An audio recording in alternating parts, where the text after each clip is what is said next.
We start this story with a bunch of naked angry men attacking another naked angry man. One against many. This lonely guy lifts up his axe and we are told that a barbarian is born as a warrior. And this barbarian cuts up a bunch of angry men.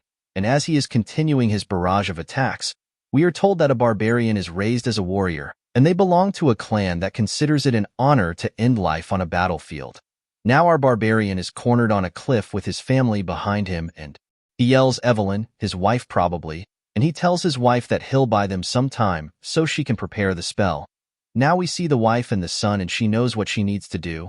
The kid is shocked to see what is going on and recalls that among them, his father was the most honorable warrior, and even in a dirty situation, where he was betrayed by his tribe, he fought to the end for his family and his honor, but the tribe wanted him dead, so they all stabbed him.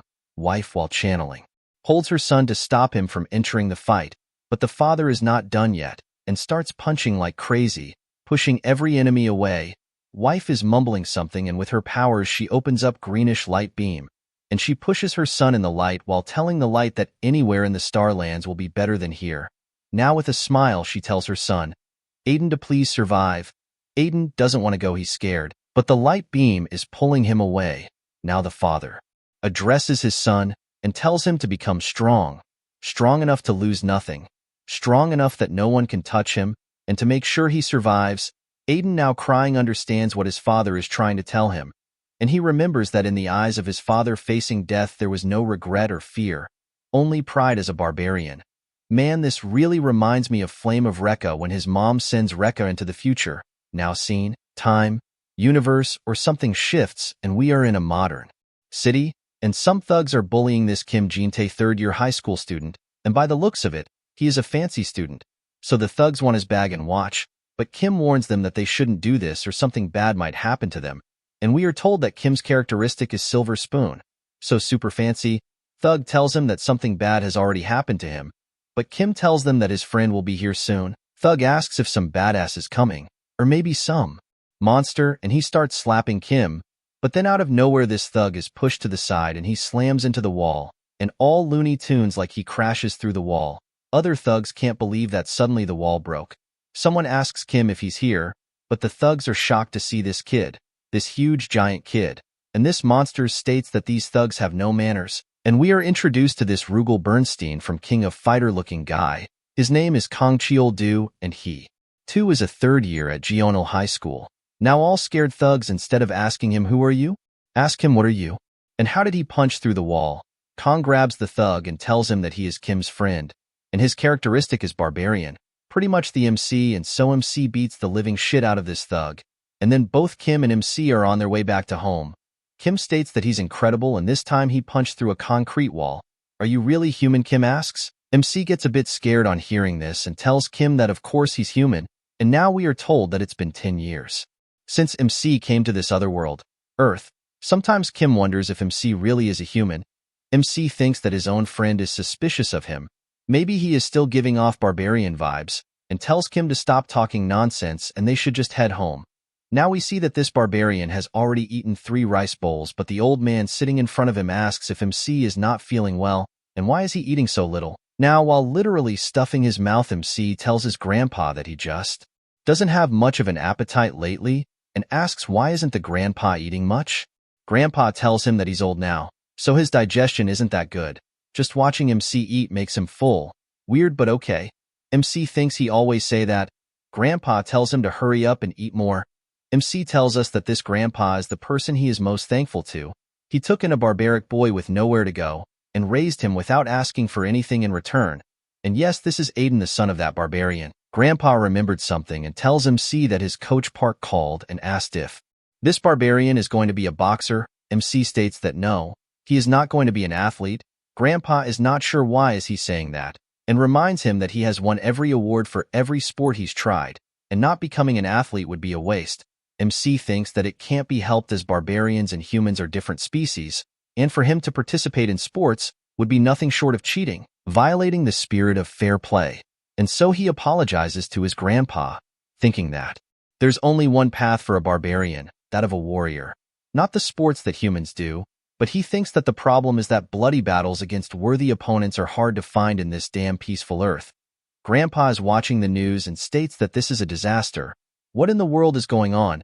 MC notices what the grandpa is talking about, and he comes in the room and asks what happened. And we see the news that the government is conducting a thorough investigation into the unidentified disaster that occurred in Cheongju. Grandpa tells him that there was an accident in Cheongju and the death toll has already surpassed 120. They're saying that some monster appeared or something, and Grandpa thinks that it's the end times. Our barbarian is excited to hear about monster, and we are shown some additional footage that has been released, and the viewers are told that some unidentified life forms have also been spotted in the area. So caution is advised. Man, this deer. Look straight out for Monster Hunter. Noticing this monster deer, MC gets all tense and starts shaking. Grandpa tells him that he is being too distracting, so he better sit down. But all locked in, this barbarian tells his grandpa that he is going out for a bit. Scene shifts and we see a car going down the road. Kim asks MC if he is his chauffeur and tells him that it's his first long drive since getting a new car from his dad. And he tells MC that this is the last time. He needs to get his license. MC thanks him and is glad that he came, and he thinks that monster deer from the news, he remembers seeing it when he was a child, and he wonders if it's connected to the world he used to live in. Kim suddenly stops the car and they notice a lot of people stopping on the road. MC gets out the car and it's as he thought. Something weird is going on. Kim gets out and tells us that some disaster is going on and the atmosphere is intense. Even the soldiers are present at the scene. Other soldiers notice MC and how he is built like a truck. So they ask this hulk of a kid which group is he with, but judging by his outfit they figure he doesn't seem to belong to any group yet, and so they give MC their card and tells him if he is interested he can join their group. MC looks at the card and wonders if a group is like some guild where warriors gather. Officer laughs and tells MC that he has a great sense of humor despite how he looks. And he tells him that since they are developing planets, they are more like workers than warriors, so he should join their group. He won't regret it. MC realizes what's going on and tears apart the card and states that he is a warrior. Being a worker would be shameful for a warrior. This makes the police officer mad.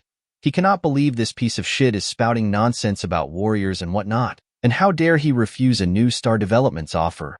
This makes MC mad, and how dare this officer insult warriors. But they and everyone else at the scene notice some ominous aura building. Officers know it's about to start and they are getting ready. Kim is scared and asks MC WTF is happening. And out of nowhere, the main character of every Manhwa, the system, appears in the sky and the notification states that the end times trial will now begin. Our barbarian is shocked to hear end times. Systems tells us that the end of the world is approaching Earth, and by the looks of it, it is a giant black sphere, and as the giant sphere shoots a powerful laser, the system tells everyone that the planet of Rest, Nova, extends a helping hand to Earth's inhabitants, and humans are told to escape through the portal to Nova. The portal beam then swoops up everyone and throws them in a completely different world, with a lot of new flora and fauna everywhere. Kim and MC are looking around and Kim is panicking. He has no idea where they are and where this is, and he starts punching the bastard MC and tells him to take responsibility. They are here because of him, plus Kim's car is missing, but then suddenly system notification appears in front of Kim and end times trial has appeared. Objective is to obtain 1 goblin coin. Reward will be novice class change. Kim has no idea what this end times trial thing is.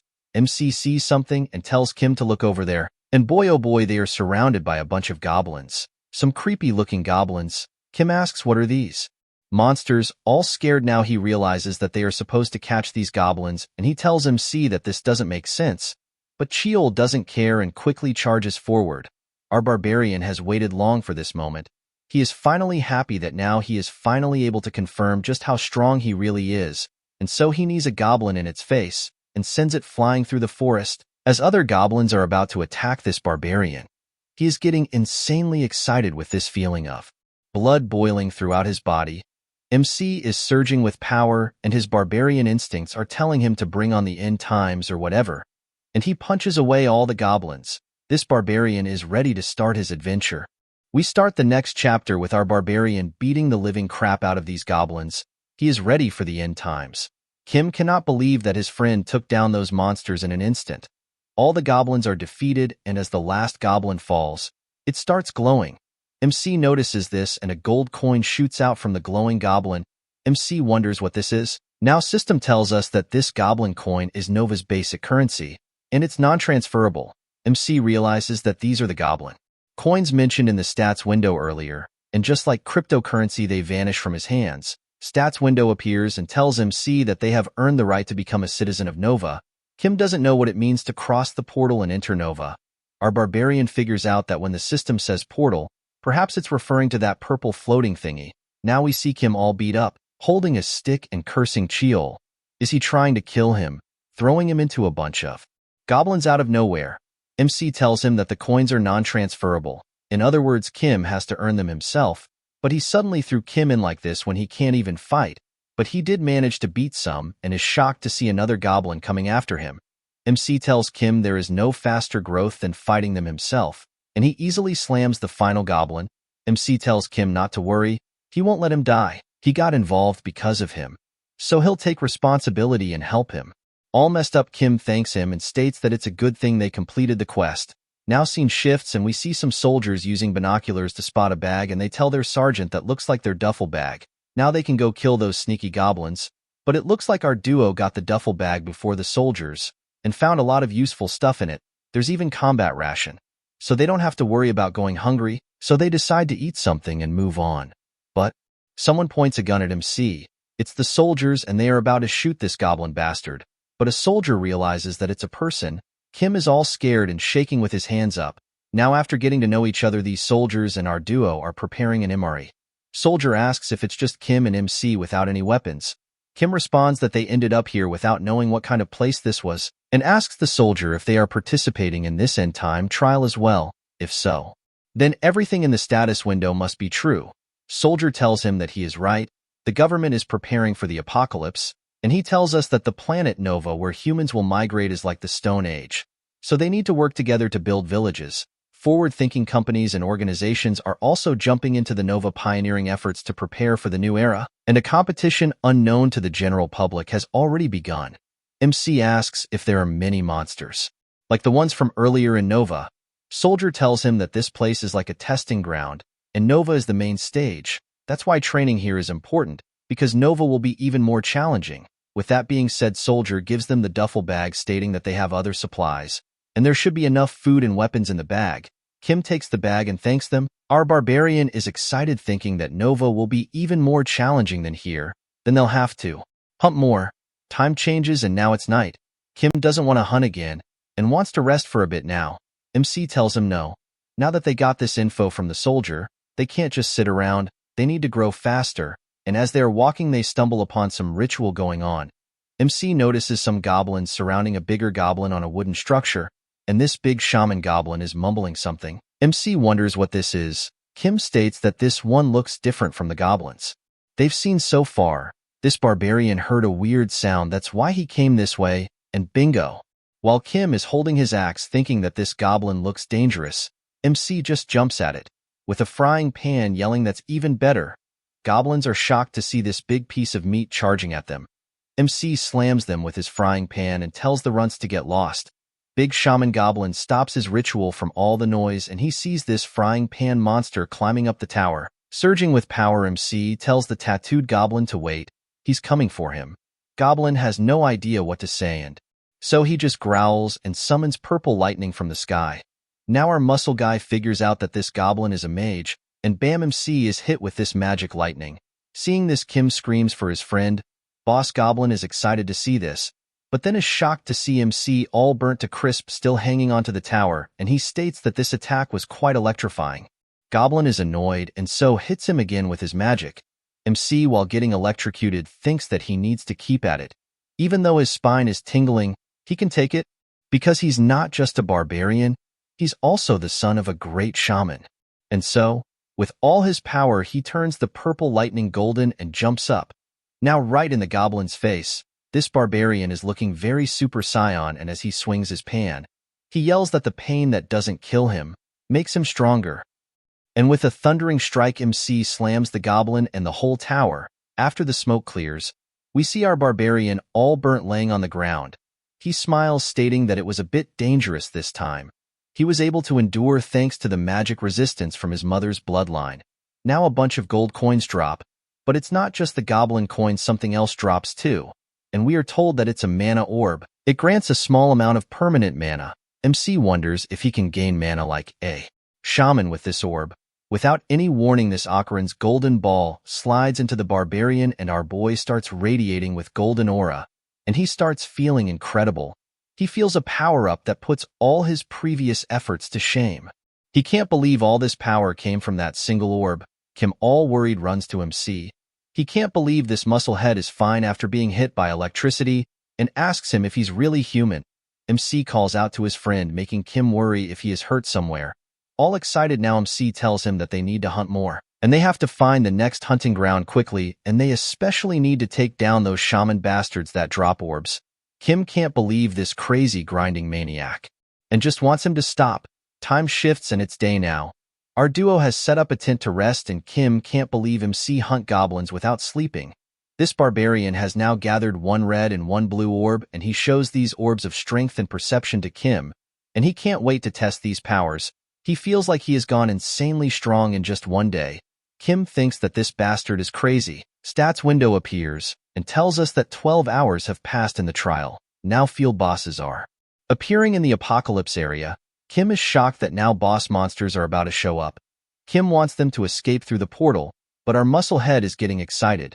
Kim pleads to this crazy bastard to just stop, and so the giant beginner trial field boss Ogre Jr. has emerged and soldiers are fighting it. They are focusing their fire on the hand holding the club, but bullets don't seem to work on the super skin monster, and he is about to crush these small soldiers. But MC appears out of nowhere, and with one mighty punch he smashes the club, then hits the ogre. Soldiers are shocked to see this kid from before, and our barbarian is excited about fighting someone bigger than him, and he tells everyone to step aside. He wants to fight this monster all alone. And so, our barbarian charges at the ogre and hits him with a mighty punch, but the ogre manages to block the strike. MC is shocked to see that his attack got blocked.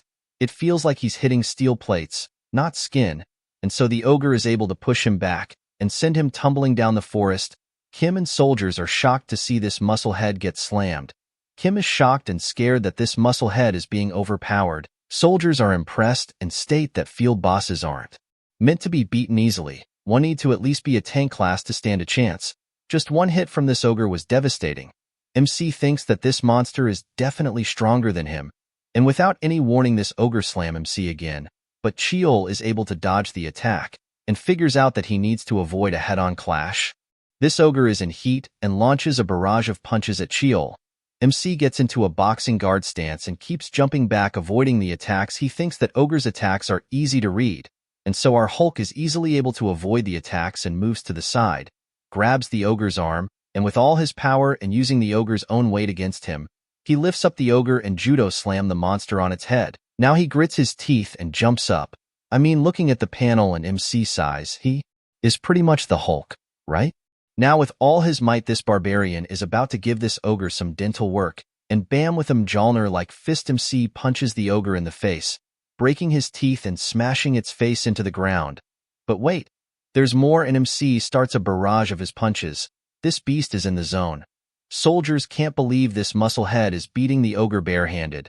This hulking beast won against the ogre who was stronger than him. He is ready for any boss or whatever, and with that the ogre starts glowing and turns into a black orb this time. MC wonders what ability it'll be. Our barbarian is shocked to see whatever this orb does, but we are not shown. Scene shifts and we see the soldiers thanking our Hulk for saving them. MC says no problem, he was just fighting who he wanted to. Now soldiers tell them that before going to Nova, it'd be good to buy as many items as possible from the shop over there, because they can't take anything to Nova except what they buy from the shop. So now we look at this shop and its owner Goblin sitting outside and smoking a pipe. He tells them to take a look and shows what they want. Kim is impressed that this Goblin is able to talk. Soldiers are going ahead because they have to report their findings. Kim is getting all greedy now. He doesn't know what to buy with all these coins. Our Hulk agrees, and so they buy a buttload of weapons and stuff. They are going to buy everything they can, because equipment is everything in these games. Now all their conditions to escape to Nova are complete. The portal to Nova calls for these novice. Our duo is ready to go to the other planet. Kim asks MC, aren't you nervous? Nervous? No, our boy isn't nervous. He is so excited that he could burst, and entering the purple beam of light, our duo have entered somewhere else. Kim notices that there are 2 moons in the sky. It feels similar to Earth, yet subtly different. Kim points at the lights down below and states that people should be gathering there, and they should go there. But they have a problem, MC states. Kim wonders what's that. Our hulking beast is starving. Kim is scared. He knows this guy turns into a beast when he's hungry, and it'll take over half a day for them to get to the village. As they are thinking what to do about food, they hear someone talking. Oh my, did they just arrive on Nova? Do they need any help? And so we get our first waifu candidate, and this one is insanely thick. Kim is flabbergasted at this beauty and asks if she too is a survivor, and is there anywhere nearby where they can find food. They arrived here with nothing. This thick girl is intrigued and notices that they are carrying something, so it doesn't look like they have anything. Kim tells her that it's nothing. Anyway, this thick waifu tells them to follow her. They need to help each other in these apocalyptic times, and she knows a good place where they can get ingredients. Our hungry, horny bastards thank her and start following her.